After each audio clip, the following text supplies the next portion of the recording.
bizera byose ntacyo bitwaye. And when did this happen? Was it when you were up to your chin in tits and ass at some whore? Barasezera mbere n'abasirikare bombi. Ariko ntabwo wambaye ibyenda ya gisirikare wasanga n'abacayi baza ikizaba nyuma y'uko dupfuye. Nothing happens. Nta kijya kiba no azaba iki. Nothing? Ntacyo. No. Nta kimwe. Alive. Dead. Chonzi cyo nuko umuntu abari muzima mu nyuma agapfa nyuma yaho rero sinzi biba. Nibyo nabindi. You believe in nothing? Kuki wizera ngaho nta kizabaza? Ntago ari byo navuze. Exactly what you just said. Nibyo wavuze mbati wimvugira ibyo navuze. What I said. Winamiko nta kiba nyuma yuko dupfuye. Kuko already batwapfuye ntago uzi ibikurikira. So, what is it? None se niki kiba? Do or you don't believe? Nuko utizera cyangwa nuko wizera? Pick one. Remember what the doctor said when somebody hands you a weapon and claims it's not loaded? Ati mwana uzukuru byemera kanshi mfate intwaro ugiye ku rugamba mu nyuma kabana kitari loaded inama zasarimo. Verify then trust. Atari ko mu gisiga batwigishije ikintu kimwe verify and then trust. Ujye ubanza verify intwaro wikoreye hanyuma wizera uyigwaye ariko amaje gukora iki ku verify. Muri make nungahabwa intwaro ugiye ku rugamba ngo upfe kwizera ko iri loaded. Bice yakuru mu ndege. It was a good kill, Sam. Mani Sam wapimye neza.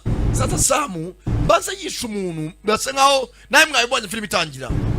That woman, she was breathing. Ati bano ya mugore warashe n'umutindo wo kwarashe mutagomba kwica yarakiri marahume. Wizere ko ibintu twakoze byari ibyanya byari bikwiye.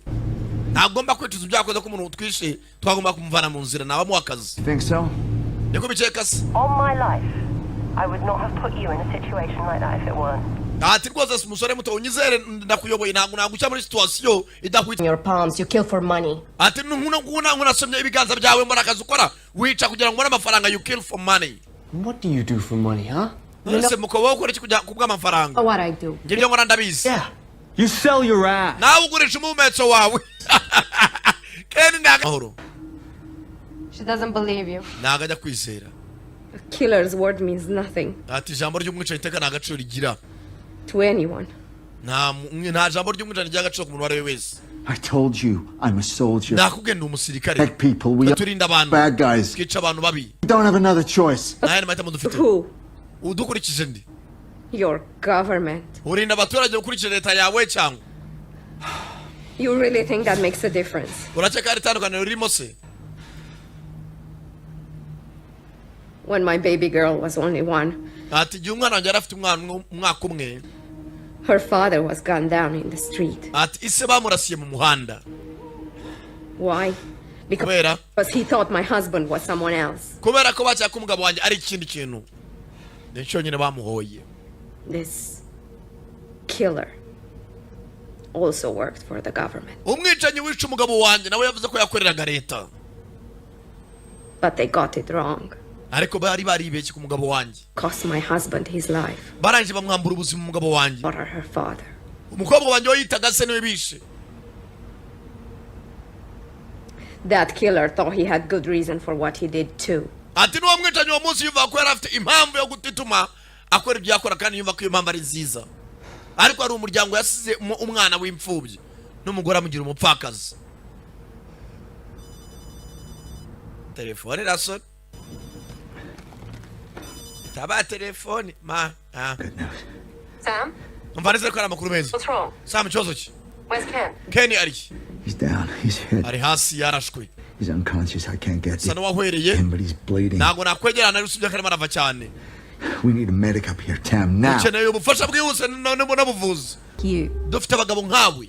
Who has a very specific skill set. Who doesn't Kandi bafite ubuhanga nk'ubwawe. work for us anymore, which is fine, but what we can't have is you. Usibye yuko ntabwo twakwemera ko umuntu nkawe wagenda ngo uducike kuko hari abandi bantu duhanganye.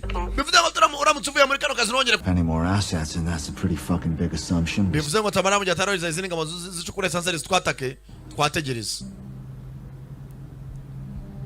So usually that's you on the other end? Ntabwo mvuga ari yo baherezo se. That's you.